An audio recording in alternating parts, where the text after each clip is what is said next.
আরে আরে আরে আরে, আজ এত জামা কাপড় কাচলাম, সব ভিজে গেল। হতচ্ছাড়া বৃষ্টি আর আসার সময় পায় না। আর উনি উনি কি করে আসবেন কে জানে, ভিজে ভিজেই আসবে।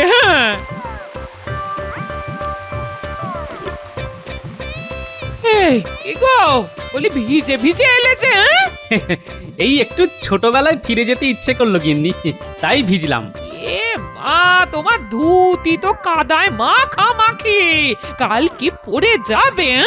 কেচে পাখা নেড়ে নেড়ে শুকিয়ে নেব। এখন কাচবে কি? আমি এই এত এত কাপড় কেচেছি আজ, আমার গা গতরে খুব ব্যথা। হ্যাঁ, আহা, তুমি যদি না কাচো তবে আমি কাচবো, কি আর করবো। গান বুঝলাম। না না না না না, তোমরা কেউ বোঝনি। এ বোঝা বড় কঠিন কাজ গোপাল, বড় কঠিন কাজ। মহারাজ, আপনি তো কথায় কথায় তাত্ত্বিক কথা বলছেন। এই সব কথা কার গানে পাওয়া যায় বলতে পারো? আমার গানের ব্যাপারে সামান্য জ্ঞান রয়েছে মহারাজ। এ গান বর্তমান সময়ের অত্যন্ত বলিষ্ঠ গায়ক বাউল সম্রাটের। হ্যাঁ, তুমি ধন্য বিজ্ঞানী, ধন্য তোমার বিজ্ঞান সাধনা। গানের সাথে বিজ্ঞানের যে যোগ রয়েছে মহারাজ, গানে আছে সুর, তাল, ছন্দ, বিজ্ঞানে আছে ছন্দ, তাল, লয়। হ্যাঁ, তুমি আমায় খুশি করে দিলে বিজ্ঞানী। এই নাও, এই নাও আমার বহুমূল্য রত্নহার। ব্যাস, আবার অপাত্রে দান শুরু হলো। বিজ্ঞানীকে ওই হার দিয়ে লাভ কি? হ্যাঁ, না বউ আছে না বাচ্চা আছে। আমিও একটা ভুজুং ভাজুং দিয়ে মহারাজকে খুশি করি। হা হা, মহারাজ কি কথা শোনালেন? এই কথার কি অর্থ? অর্থ বুঝেছো মন্ত্রী? বাবা বাবা বাবা, দেখো গোপাল দেখো, মন্ত্রী এই তাত্ত্বিক কথার অর্থ বুঝেছে। মন্ত্রী মশাই ধন্য। এবার অর্থগুলো একটু ব্যাখ্যা করুন তো। টেকোটা তো মহা বদমাস, ঠিক একটা কিছু ফোড়ন কেটে আমাকে বিপদে ফেললো। হ্যাঁ, আরে বলো বলো বলো, থেমে থেকো না। এই ছন্দে মনের কথা বোঝা বড় দায়, কে ধরলো আমায়? এতে আমাকে কে ধরেছে বলো তো? কি আবার ধরবে মহারাজ? মহারাজ, যার গান থেকে আপনি অনুপ্রেরণা পেয়েছেন তিনি আপনাকে ধরেছে। তোমার মুন্ডু, তুমি আর এসবের মধ্যে আসতে চেও না। এই বাউল গান তোমার বোঝার বস্তু নয়। গোপাল, তুমি কি বলতে পারো? আমি চেষ্টা করতে পারি মহারাজ। এইখানে যে মন অর্থাৎ হৃদয়ের কথা বলা হয়েছে, মনের ইচ্ছা আকাঙ্ক্ষা সবকিছুই ঈশ্বর নিয়ন্ত্রণ করেন। তাই পরমাত্মা ঈশ্বর আপনার মনের কথা একমাত্র বুঝতে পারেন। তিনি আপনার হৃদয় ধরেছেন। আহ, সাধু সাধু। সাধু সাধু, কি ব্যাখ্যা দিলে! এই না, তোমাকে দিলাম খুশি হয়ে।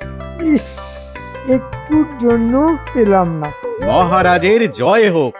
বলো বলো প্রহরী, কি খবর? কোনো একজন বাউল সম্রাট আপনার সঙ্গে দেখা করতে এসেছেন মহারাজ। এসেছেন? আমার কি সৌভাগ্য! ওনাকে পাঠিয়ে দাও, পাঠিয়ে দাও। ইনি আবার কিনি? কথা ছিড়ি দেখো। এই মন্ত্রী, তুমি দূরে দাঁড়াও। যত দিন যাচ্ছে তুমি একটা অশিক্ষিত হচ্ছ। মহারাজ, এই কি সেই বাউল সম্রাট যিনি নবাবের থেকে বাউল সম্রাট উপাধি পেয়েছিলেন? তুমি জানো গোপাল? বাবা বাবা বাবা বাবা, আমার গোপাল সব জানে। প্রভু আপনাদের মঙ্গল করবেন। আসুন আসুন বাউল সম্রাট। এই মন্ত্রী, হাঁ করে দাঁড়িয়ে দেখছো কি? ওনার বসার আয়োজন করো। কোথায় বসাবো? মানে মন্ত্রীকে? আমি না তুমি? আজ্ঞে মহারাজ, আমি। মহারাজ, বাউল সম্রাট আমার আসনে বসুন। ওনাকে আমার আসন ছেড়ে দিয়ে কৃতার্থ হই। আসুন বাউল সম্রাট, আমার আসনে বসুন। গোপাল, তুমি মহান। মন্ত্রী মন্ত্রী, দেখো দেখো, গোপালকে দেখে শেখো। কি দেখবো আর কি শিখবো মহারাজ? আমি তো আপনার পাশে দাঁড়িয়ে সারাটা দিন কাটিয়ে দিলাম। এই, তোমাকে বসতে দেওয়াই উচিত নয়। শোনো, যে কথাটা এখন বলবো, আমি একটা বাউল গানের আসর বসাবো ঠিক করেছি, এবং এই বাউল গানের এই আসরটাকে খুব ভালোভাবে প্রচার করতে হবে। আসছে রবিবার সেই আসর বসবে। বাবা, খুব ভালো প্রস্তাব। মন্ত্রী, আজ থেকেই তুমি তাহলে প্রচারের ব্যবস্থা করো। উফ, যত জ্বালা আমার। কাজ করব আমি, আর আমাকে নিয়েই রগড় করা। দাঁড়াও গোপাল, তোমাকে মজা দেখাবো। মহারাজ, আজ তো বুধবার, হাতে মোটে 4টে দিন, কিভাবে এসব হবে? ওসব অজুহাত আমি শুনতে চাই না। রবিবার আসর বসাতেই হবে। তা তুমি মন্ত্রী হয়েছো কিসের জন্য? আমরা গভীর আগ্রহের সাথে অপেক্ষা করব। উহ, খালি আগুনে ঘি দিচ্ছে। গোপাল, স্যাকরা ঠুকঠাক আর কামারের এক ঘা দেব, যখন বুঝবে।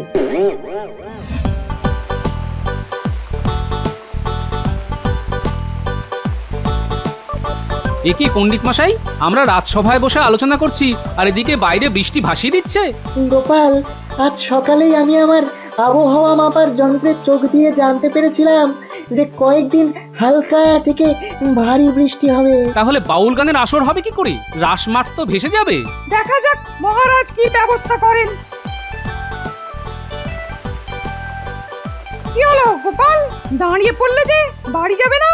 না পণ্ডিত মশাই, একটু বৃষ্টি দেখি গাছতলায় বসে। সেই কতকাল আগে কোন ছোটবেলায় বৃষ্টিতে ভিজেছিলাম, আজ এতদিন পর আবার সেই ছোটবেলার দিনটা ফিরে এলো। না, গাছতলায় বসে বৃষ্টি দেখি। আপনারা বাড়ি যান।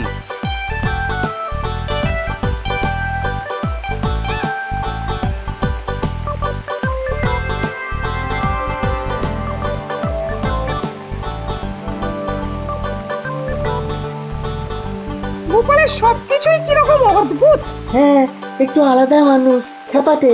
হ্যাঁ, না, দাঁড়িয়ে দাঁড়িয়ে বৃষ্টি না দেখে গাছের তলায় বসে পড়ি, বসে বসে বৃষ্টি দেখি আর বৃষ্টির গান গাই।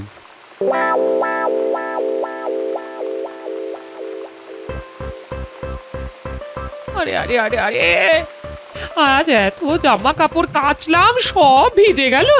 হতচ্ছাড়া বৃষ্টি আর আসার সময় পায় না। আর উনি উনি কি করে আসবেন কে জানে, ভিজে ভিজেই আসবে। হ্যাঁ,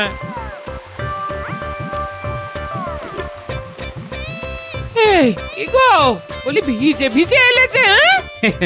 এই একটু ছোটবেলায় ফিরে যেতে ইচ্ছে করলো গিন্নি, তাই ভিজলাম। এ মা, তোমার ধুতি তো কাদায় মাখামাখি, কাল কি পরে যাবে? কেচে পাখা নেড়ে নেড়ে শুকিয়ে নেব। এখন কাচবে কি? আমি এত এত কাপড় কেচেছি আজ, আমার গা গতরে খুব ব্যথা। হ্যাঁ, আহা, তুমি যদি না কাচো তবে আমি কাচবো, কি আর করবো। কত করে বলেছি, আর একটা ধুতি কেন? কোথায় কি পান্তা ভাতে ঘি? এখন দেখলে তো গরিবের কথা না শোনার ফল। কবে থেকে বলছি, আর একজোড়া ধুতি ফতুয়া কেন? নাও নাও, এখন ঠেলা সামলাও। কথা কেন বাড়াচ্ছ গিন্নি? তুমি কাচতে পারবে কিনা সেটা বলো। একবার বললাম তো পারবো না পারবো না, গাধার খাটুনি খেটে আবার করে খাটতে পারবো না। এটা তোমাকে কাচতে হবে, তোমার কথা না শোনা শাস্তি। হ্যাঁ, ঠিক আছে, আমাকে ভয় দেখাচ্ছ, জানো না কাচার ভয়ে কম্পিত নয় মোর হৃদয়।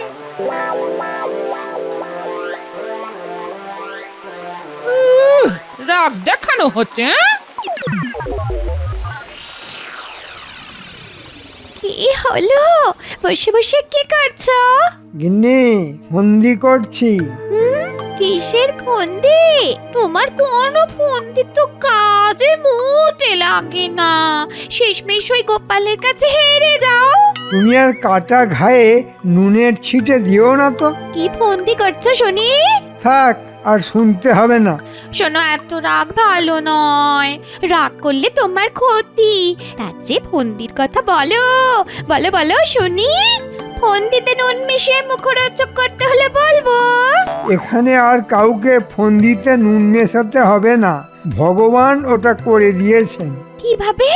দেখছো না, আকাশের ছাদ ফাটিয়ে অবিরাম জল ছেড়ে দিয়েছেন। মহারাজের বাউল গান আর শোনা হবে না। মা, বাউল গান? হ্যাঁ, বাউল গান। আবার তাতে ইন্ধন যোগাচ্ছে গোপাল। তুমি তো জানো, গোপাল যেটাতে হ্যাঁ বলে সেটা আমার কাছে না। আপাতত রাসমাঠ জলমগ্ন, বাউল গান হবে না। আমি এখন এই অসময়ের বৃষ্টি উপভোগ করব। কাল রাজসভায় গিয়ে জানাবো যে বৃষ্টিতে মাঠ জলমগ্ন, তাই বাউল গানের আসর হবে না।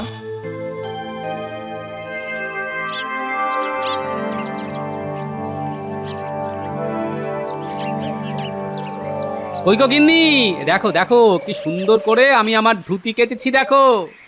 শুনে রাখো গিন্নি, যে রাঁধে সে চুলও বাঁধে। ওই দেখি দেখি দেখি কেমন কেচেছো দেখি।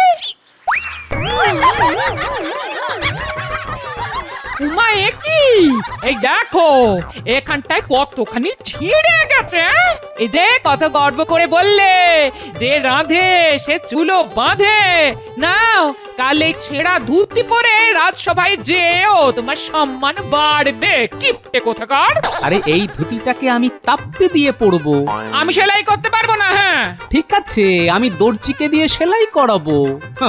দর্জিকে সাম্মানিক দিলে ও হাসি মুখে কাজ করবে গিন্নি। তোমার তো বদনাম হবে। হ্যাঁ লোকে কি বলবে বলো তো? কি বলবে? বলবে তাপ্পি গোপাল, শুনতে ভালো লাগবে। কি আর করব বলো গিন্নি, যার কপাল ফাটা সে তাপ্পি গোপাল ছাড়া আর কি হবে। আমার জীবনটাই তো তাপ্পি দিয়ে গড়া গিন্নি। একটু আবেগে সুরসুরি দিই, তাহলে বেগ আসবে আর আমার কাজটাও হয়ে যাবে। এটা এটা তুমি বলতে পারলে? তোমার জীবনটা তাপ্পি মারা। তবে না তো কি, একটা ধুতিতে তাপ্পি মারবে সেটাও যখন করবে না, তখন আর জীবন সম্পর্কে কি ধারণা হতে পারে বলো। ঠিক আছে দাও, তোমার ধুতিতে তাপ্পি মেরে দিচ্ছি। হ্যাঁ পথে এসো গিন্নি।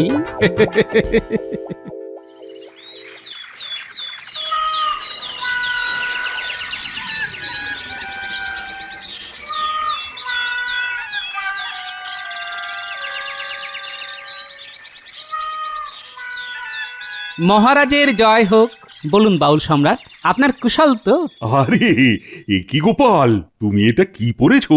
কেন মহারাজ, ধুতি? ধুতিতে তো তাপ্পি দেওয়া মনে হচ্ছে। মহারাজ, এই ধুতি আমি জামাই ষষ্ঠীতে পেয়েছি। এই ধুতির নাম হলো বাহারি ধুতি। এই ধুতি আমার শ্বশুর বাড়ির পাড়ায় খুব পাওয়া যায়। বাহারি ধুতির কতই না বাহার, আর এই মন সকলখানে শুধু মিছে মায়াই করে চলে। শেষকালে যে সবই পড়ে থাকবে এই গগনে, কিছুই যাবে না যে সাথে। সাধু সাধু। ধন্যবাদ ধন্যবাদ। মহারাজের জয় হোক। মহারাজ, একটা কথা নিবেদন করতে পারি? তোমার কথার আগে আমি আমার কথায় আসি। তা ওদিকের খবর কি? মণ্ডপ বাঁধতে বলে দিয়েছো তো? ওই বিষয়েই কথা বলতে চাইছি। রাসমাঠে বাউল গান তো অসম্ভব, বৃষ্টি তো ভাসিয়ে দিয়েছে। কথা শোনো আমার মন্ত্রী, দেখো বাউল গান হবে, কিভাবে হবে সেটাই তুমি বার করো। কি জ্বালা, আসরটা হবে কোথায় মহারাজ? সেটা দেখা তোমার কাজ, আমার নয়। মহারাজ, বাউল গানের আসর তো ভিতরেও হয়। কি বুদ্ধি তোমার গোপাল, রাজপ্রাসাদে এই ছোট্ট জায়গায় হবে বাউল গান? মন্ত্রী মশাইয়ের বোধহয় মনে নেই যে মহারাজের একটা বিরাট বাগান বাড়ি আছে। ওখানকার অন্দরমহল কিন্তু বেশ বড়। ঠিকই, আমার মন্ত্রীটা হচ্ছে বোকার হদ্দ, ওর মাথা আর এখন কাজ করছে না। মন্ত্রী, ওই বাগান বাড়িতেই হবে আমার বাউল গানের আসর। তবে তো মিটেই গেল। এই রে, গোপাল তো মহা পেঁচে ফেললো। এবার কি হবে? না না, কিছু একটা ছুতো করে বাউল গান পণ্ড করতে হবে। মন্ত্রী, তোমাকে তো বাগান বাড়ি রক্ষণাবেক্ষণ করার জন্য অর্থ তো প্রতি মাসেই দিই, সুতরাং আমি কাল যাব বাগান বাড়িটা দেখতে। সর্বনাশ! ও বাবা, বাগান বাড়ির কথা শুনে মন্ত্রীমশাই কেমন ঘাবড়ে গেল মনে হচ্ছে। ব্যাপারটা তো বেশ সন্দেহজনক।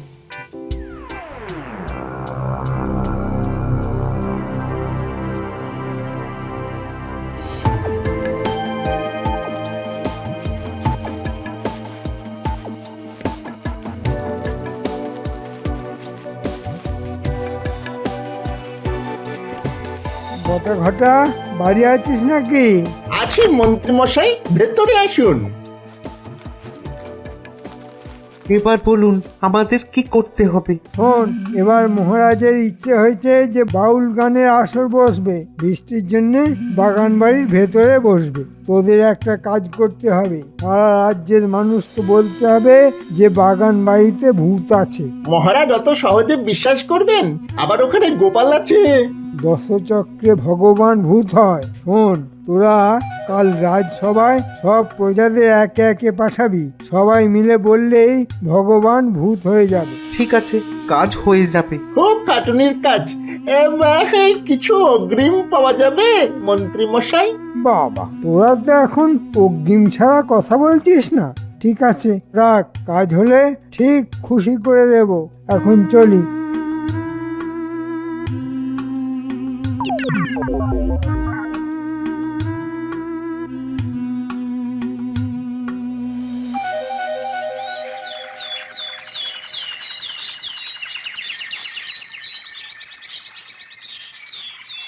মহারাজ, প্রস্তুতি শুরু হয়ে গেছে, কিন্তু একটা বিপত্তি এসেছে। আহ, আবার কিসের বিপত্তি? সবাই বলছে ওই বাগান বাড়িতে ভূত আছে। বাগান বাড়িতে ভূত? এ তো আজ এই মুহূর্তে শুনলাম, আগে তো কোনোদিন শুনিনি। হ্যাঁ, আমিও তো আগে সব শুনিনি। মহারাজ, কিছু গ্রামবাসীকে ডেকেছি, তারা এসেছে, তাদের কথা শুনুন। নিশ্চয়ই মন্ত্রীমশাইয়ের কিছু কলকাঠি আছে। ঠিক আছে, শুনি। ডাকো শুনি ওদের কথা। প্রহরী, বাইরে যে কজন প্রজা আছে তাদের পাঠিয়ে দাও। এইবার হাতে গরম প্রমাণ, আর ওদিকে বাগান বাড়ি আমার। মহারাজ, মহারাজ, ওই বাগান বাড়িতে এখন ভূতের আড্ডা। উফ, কি ভয়ানক ব্যাপার!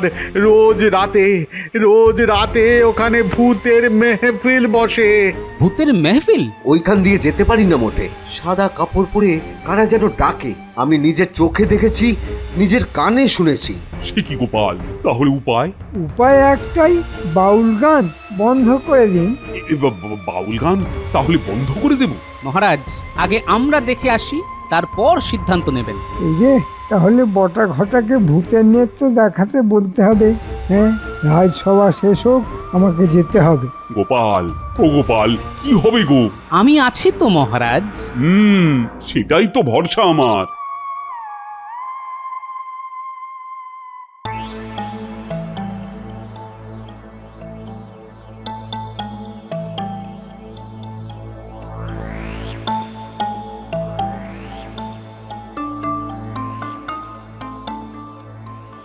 খুব চিন্তিত মনে হচ্ছে আপনাকে মহারাজ। বাউল গানের আসরটা বসাতে পারলাম না।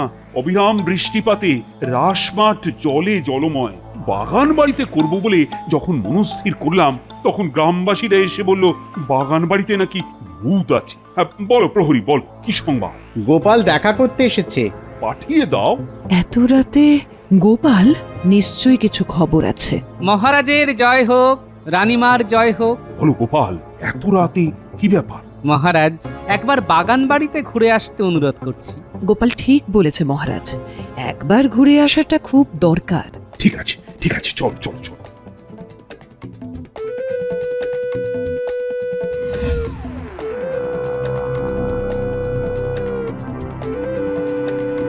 ঘটা ঘটা, ভূত সেজে প্রস্তুত থাক। এই দেখুন, এই সাদা ধুতি মাথায় ঢাকবো আর তারপরে নাচ শুরু করব, ভূতের নাচ।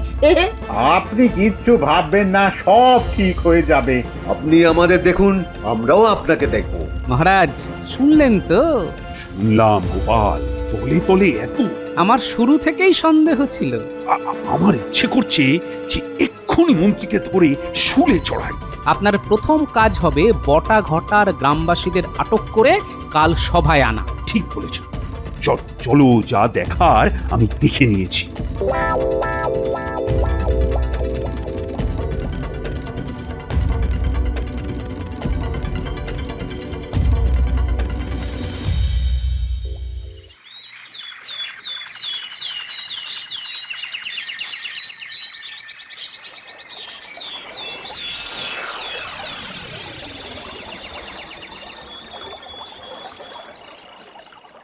মন্ত্রী, তাহলে কি কথা হলো? কিসের কি কথা মহারাজ? মানে ভূতেদের সাথে তোমার কি কথা হলো? ভূতের সাথে আমার আবার কি কথা হবে?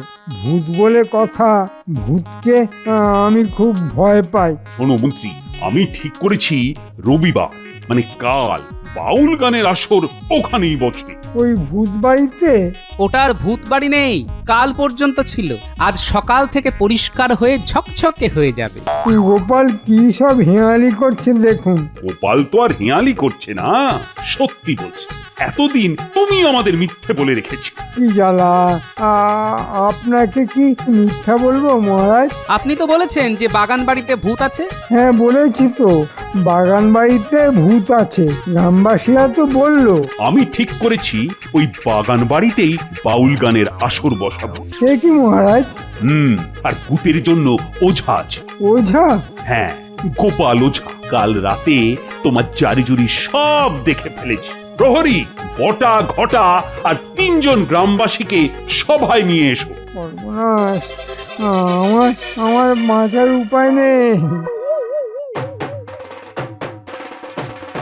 এই যে বটা আর ঘটা, মন্ত্রী তোমাদের কি বলেছিল? আগে মন্ত্রী বলেছিলেন যে বাগান বাড়িটা ভূতের বাড়ি, সেটা রটিয়ে দিতে।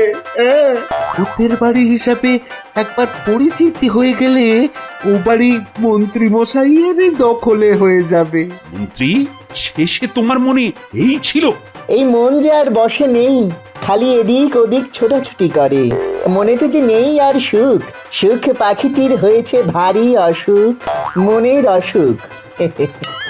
মন্ত্রী মশাই, আপনার মনের অসুখ হয়েছে। তা মন্ত্রী, তুমি কি শাস্তি নেবে? মহারাজ, যে মানুষ অসুস্থ তাকে কি শাস্তি দেবেন? বরং মনের অসুখকে সারানোর জন্য বৈদ্য ডাকুন মহারাজ। বাউল সম্রাট, কুকুরের লেজ দেখেছেন? যতই সোজা করার চেষ্টা করুন, লেজ সেই বেঁকাই থেকে যায়। মহারাজ ক্ষমা করে দিন, আর একবার ক্ষমা করে দিন মহারাজ, আর একবার ক্ষমা করে দিন। ঠিক আছে মহারাজ, বাগান বাড়ির বন জঙ্গল সাফ করার জন্য মন্ত্রীমশাইকে হাত লাগাতে বলুন। খুব ভালো বলেছ গোপাল। মন্ত্রী, যাও যাও, বটা ঘটার সাথে হাত মিলিয়ে জঙ্গল সাফ কর, যাতে আগামীকালই বাউল গানের অনুষ্ঠান হতে পারে। ঠিক আছে মহারাজ, ঠিক আছে।